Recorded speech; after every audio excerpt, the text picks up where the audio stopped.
आप झूठ क्यों बोल रहे हैं विश्वनाथ जी? यहाँ सब अपने ही लोग हैं। यहाँ जो भी बातचीत होगी वो रिकॉर्ड पर नहीं आएगी। क्या बात कर रहे हैं आप? वो सामने बैठा पुलिस वाला सारी बातचीत कलमबंद कर रहा है और आप कह रहे हैं रिकॉर्ड पर कुछ नहीं आएगा। त्यागी साहब, आपने तो कहा था कि ये दोस्ताना मीटिंग होगी। मुझे अपने वकील के मशवरे की तक जरूरत नहीं है। क्या है चौहान साहब, हम पुलिस वालों को दिन भर में 50 मुकदमों से निपटना पड़ता है, इसलिए कच्चा नोट बनाना जरूरी है, लेकिन इसे आपके खिलाफ इस्तेमाल नहीं किया जाएगा। मुझे लग रहा है यहाँ हर कोई मेरे खिलाफ है। अब मैं अपने वकील के मशवरे के बिना एक लफ्ज भी नहीं बोलूंगा। मिस्टर चौहान, मैं आपको बता देना जरूरी समझता हूं, चूंकि 20 लाख रुपए कैश में चोरी हुए हैं, इसलिए केस हमने इनकम टैक्स अथॉरिटीज को रेफर किया है कानून के मुताबिक। इनकम टैक्स कानून आप मुझे मत सिखाइए। आपका काम है मुजरिमों को पकड़ना। जिन्होंने मेरे 20 लाख रुपए लूटे हैं, पहले आप उन्हें गिरफ्तार कीजिए।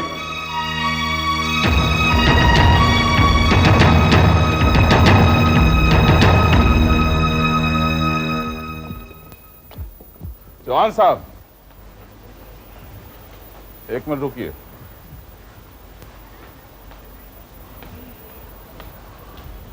क्या है? आप मेरी गाड़ी में चलिए, आइए। अपनी गाड़ी में बैठला के क्या सीधा जेल ले जाएंगे मुझे? अब शांत भी हो जाइए।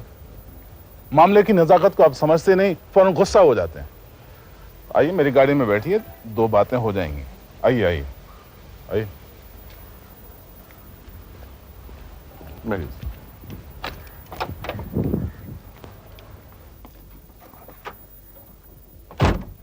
चलो।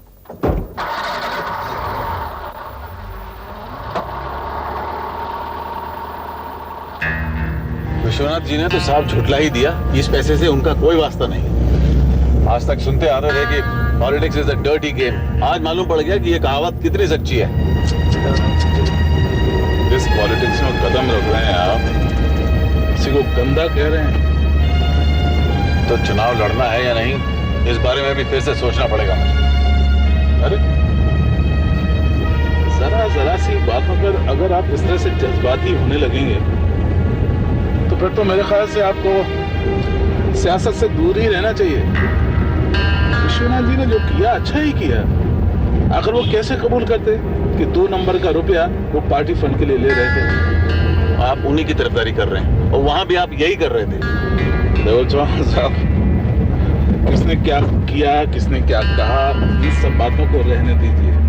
और जो खतरा आपके सिर पर मंडरा रहा है ना, उसकी तरफ ध्यान दीजिए। कैसा खतरा? इंस्पेक्टर सिद्धांत ने ये केस इनकम टैक्स वालों को दे दिया है और इनकम टैक्स वाले किसी भी वक्त आपके घर पर या आपके ऑफिस में छापा मार सकते हैं। इसलिए अगर कहीं कैश रखा हुआ हो ना, तो उसे कहीं और जगह रखने के इंतजाम कीजिए। पर मेरे पास कोई कैश वैश नहीं है। हाँ, नहीं है तो अच्छी बात है। मैं तो सिर्फ इस ख्याल से कह रहा था कि कहीं आप किसी नई मुसीबत में ना फंस जाए। लीजिए, आपका घर आ गया।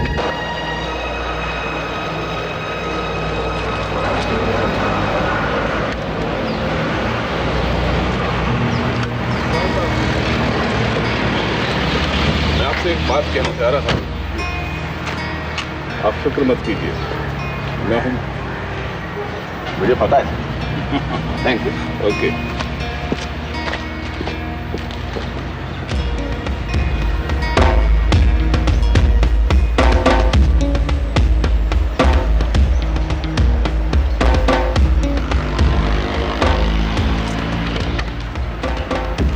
चलो ड्राइवर। उसके घर के आसपास जो लोग रहते हैं उनका बयान लिखो, ठीक है? Yes sir. हेलो, सिद्धांत त्यागी हियर। Yes sir. जवान साहब के केस के बारे में तुमने इनकम टैक्स अथॉरिटी को इन्फॉर्म किया है, इसलिए जरा नजर रखना है। इलेक्शन लड़ने के लिए चौहान साहब ने 2 नंबर का रुपया इकट्ठा करके रखा होगा। आप डर के मारे वो इन रुपयों को किसी सुरक्षित स्थान में पहुंचाने की कोशिश करेंगे। Yes sir, I understand. उन पे पूरी नजर रखी जाएगी। That's good. Keep me informed. Okay, bye.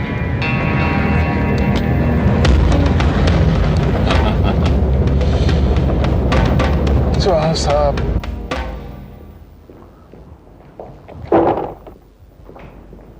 ये क्या कर रहे हैं आप? देख नहीं रही हैं क्या कर रहा हूं? रुपया हटा रहा हूं यहां से। मगर क्यों? अब आप सवाल ही पूछती रहेंगी, मेरे हाथ भी बटाएंगी। देखिए, आपकी अलमारी में जो पैसा रखा है वो फौरन यहां ले आइए। इनकम टैक्स रेड पड़ने का खतरा है। वो बेवकूफ जगदीश ने जो भयंकर गलती की है ना, उसकी सजा हमें भुगतनी पड़ रही है। जाइए, जल्दी कीजिए, ज्यादा वक्त नहीं है हमारे पास। हाँ, अभी लाती हूँ। Excuse me mister Chauhan. Yes. Income tax officer Rama Murthy, हमें आपके बैग की तलाशी लेनी है। क्यों? देखिए, आप हमारे साथ कोऑपरेट कीजिए। Please open your bag. Bag की तलाशी लेने की जरूरत नहीं है, इसमें रुपया रखा हुआ है, आप चाहें तो ले सकते हैं। व्हाट? Officer, take him. आपको हमारे साथ पुलिस हेडक्वार्टर चलना होगा। Please come. चलिए।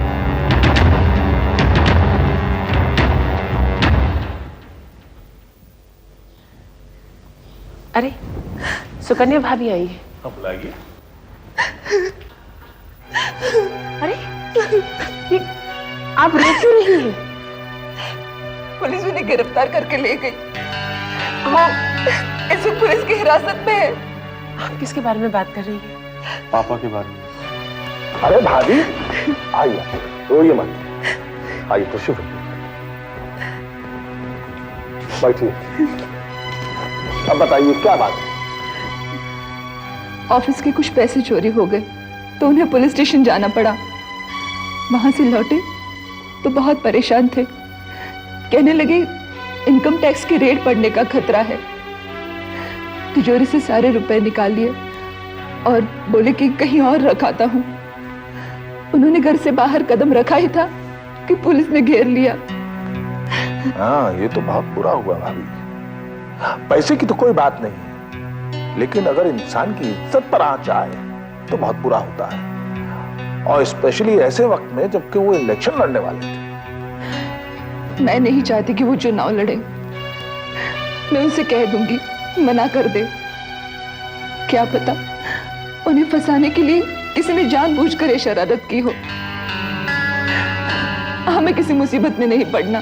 फिक्र मत कीजिए भाभी, चौहान साहब बड़े मजबूत दिल के आदमी हैं। छोटी मोटी मुश्किलों से घबराने वाले नहीं हैं।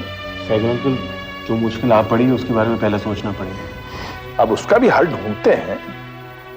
चौहान साहब हमारे बड़े अजीज दोस्त हैं। अब उनकी फिक्र सिर्फ आपको नहीं, हमें भी है भाभी। हम अभी मंत्री जी को फोन कर रहे हैं।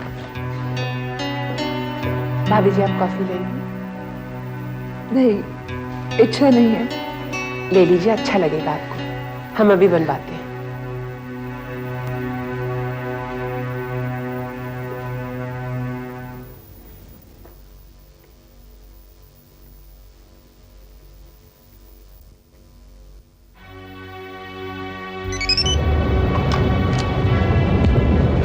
Hello, Tyagi here. Tyagi ji, हम बोल रहे हैं। जी सहगल साहब। त्यागी जी, मिसेस चौहान यहाँ आई हैं, ये बताने के वो गिरफ्तार हो गए। मुझे पता है, इंस्पेक्टर सिद्धांत को मैंने ही ऑर्डर्स दिए थे। जमानत पर रिहा होने के लिए चौहान साहब पूरी कोशिश करेंगे, लेकिन आप कुछ ऐसा चक्कर चलाइए कि जमानत तक रद्द हो जाए।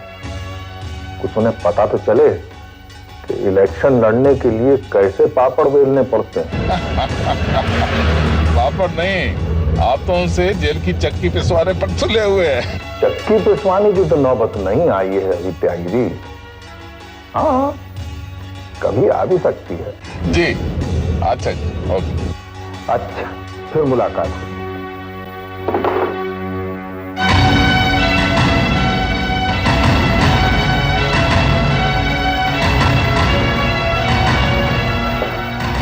मंत्री जी से बात कर रहे थे या किसी और से? आप हमारी बातें छुपकर सुन रही थी। आपकी बातें हमें इतनी दिलचस्प लगी कि हम जाते जाते रुक गए।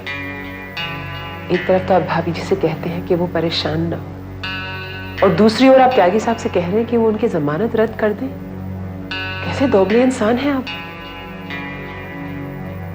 अपने पति के बारे में ऐसी ओछी बात करना क्या आपको शोभा देता है? और ये जो खेल आप खेल रहे हैं, ये आपको शोभा देता है?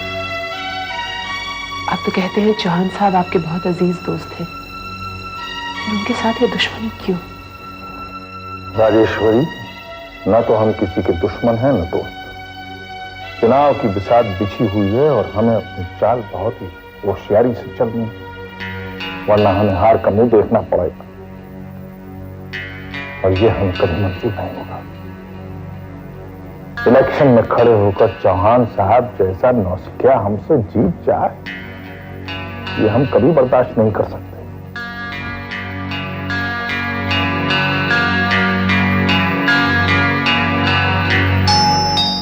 हाँ, 1 मिनट। अरे तुम्हारे ही बारे में सोच रही थी। बहुत लंबी उम्र है तुम्हारी। मेरे बारे में क्या सोच रही थी तुम? ऑफिस जाने की तैयारी करी थी, सोच रही थी तुम्हें फोन कर दूं और कह दूं कि साथ ही चलते ऑफिस। और मैं तुमसे ये कहने आया था कनक कि आज ऑफिस बंद है। ऑफिस बंद है? क्यों? इनकम टैक्स अथॉरिटीज ने चौहान साहब के घर पर छापा मारा है, उन्हें गिरफ्तार कर लिया है और ऑफिस भी सील कर दिया है। तो क्या वो पुलिस लॉकअप में है? हाँ, मैं उनसे मिलने गया था लेकिन पुलिस ने मुझे उनसे मिलने की इजाजत नहीं दी। ये तो बहुत बुरा हुआ। अब क्या होगा जयदेव? जमानत पर रिहा तो हो जाएंगे, लेकिन जो एक बार इस चक्कर में फंस जाता है उसका निकलना बहुत मुश्किल होता है। और सहगल साहब इन हालातों का फायदा जरूर उठाएंगे। वो चौहान साहब को बदनाम करने के लिए कोई भी कसर बाकी नहीं छोड़ेंगे। मुझे तो लगता है चौहान साहब को फंसाने में उन्हीं का हाथ है। हो सकता है। हमारे चौहान साहब बेचारे सीधे साधे हैं, किसी तरह इस मुसीबत से बाहर निकल आए।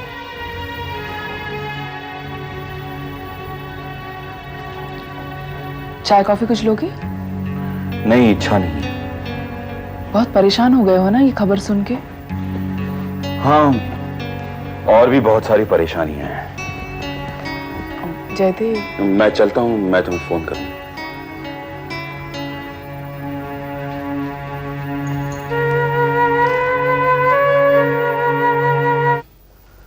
सर, 26 तारीख की शाम को धनकपुर में आपकी एक पब्लिक मीटिंग है और सर 27 तारीख को दोपहर 12 बजे आप मीरा नगर में जाने का आपका तय हुआ है।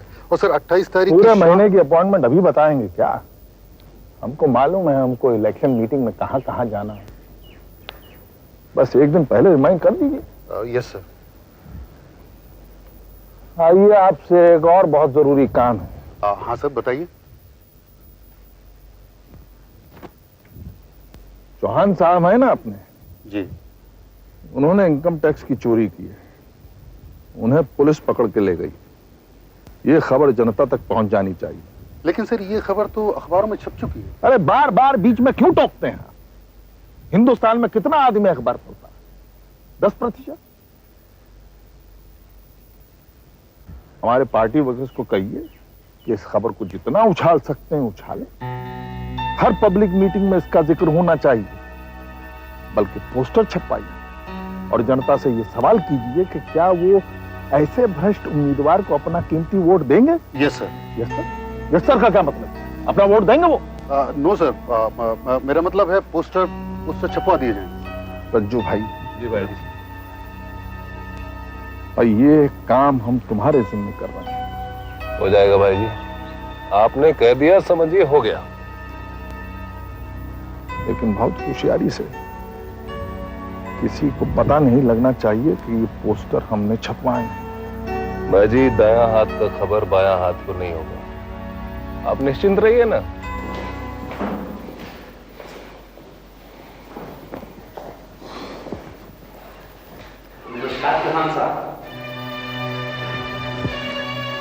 आप क्यों आए हैं यहाँ? चौहान साहब, आपका गुस्सा जायज है, लेकिन आप हमारी मजबूरी भी समझिए।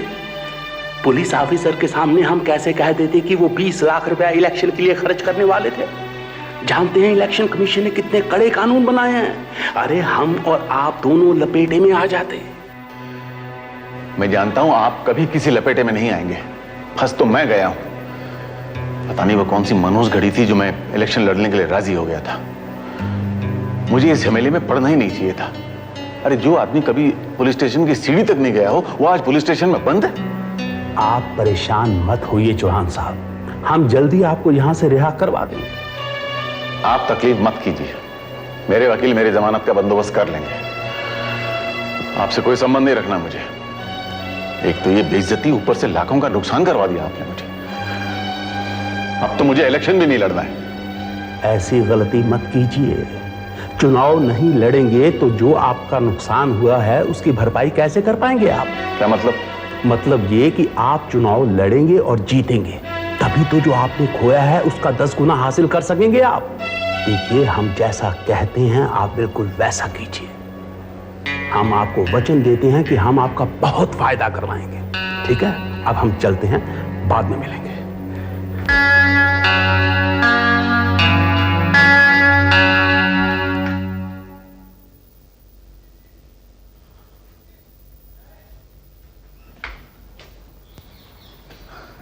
मुझे ऐश्वर्या से मिलना है, जरा बुला दीजिए।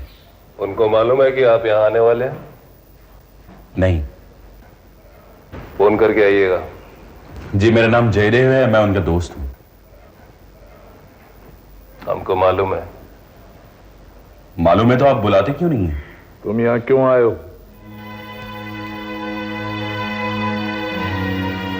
सैगल साहब नमस्ते। तुमने हमारे सवाल का जवाब नहीं दिया। ऐश्वर्या से मिलने। मिलने की वजह? वजह उन्हें बताऊंगा जिनसे मिलने हैं।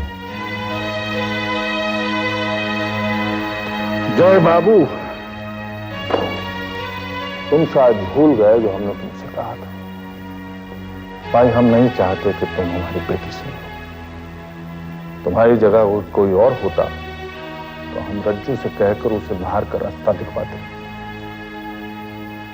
लेकिन चूंकि तुम एक इज्जतदार पत्रकार हो, इसलिए हम तुमसे गुजारिश करते हैं कि आप फिर कभी मत आना।